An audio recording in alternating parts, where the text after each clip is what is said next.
Okay, to test the main power supply voltages, hook up your test lead to the ground test point here from your multimeter.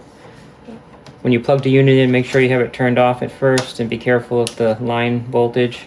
And when you turn it on, you'll see the green LED on the actual power supply unit will light up if everything is okay. When you first test this, you could do this in many steps. I have all the ICs installed on this unit. You may want to have none of the ICs installed, aside from this one here that needs to be soldered in.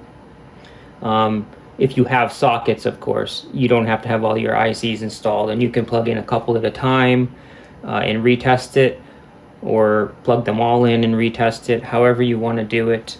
You can have one or more or any installed at any one time. There's no sequence that the ICs need to be installed. There's no danger from having certain ones plugged in or anything like that. So turn it on. Your power supply unit has been modified already. If not, see the note on modifying the power supply unit. If you got a full parts kit from us, it's already done. So there's a trimmer on the power supply unit right under the connector that we're going to be adjusting. So first we're going to just check the main 6.5 volt rail. And I can see 6.58. And then we're going to check the 18.5 volts, which is the second connection from the back. And you're just going to put your probe right down in the connector. You can either do it on this side or at the actual power supply unit. Okay, 18.689. So this one's been pretty much adjusted already. So adjust this trimmer for 18.5 to 18.6 volts, maybe 18.7 at the most. So when you adjust the trimmer for that 18.5 volts, it's actually adjusting and tracking all of the supply rails from the power supply, but we're most interested with that 18.5 volts. That's the most critical. That's why we're looking at that while we're adjusting it. So when you adjust that 18.5, it's going to bump up your minus 18 and your plus 6 volt as well. But we're not too worried about that.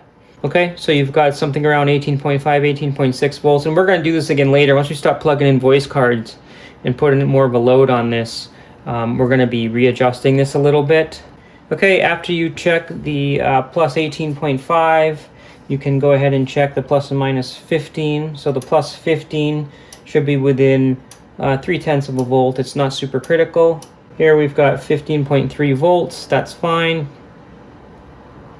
0.3 of a volt, that's fine. And then the minus 15 actually has a trimmer because there's some parts of the circuitry that are referenced to it. Looks like it's minus 16, so you're going to want that to be within 0.1 of a volt. Close to minus 15, and that's good.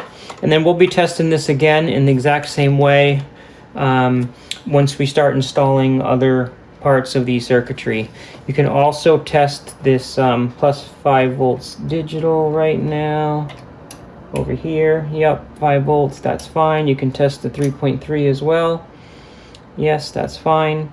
So then all of your primary voltage rails you know are working.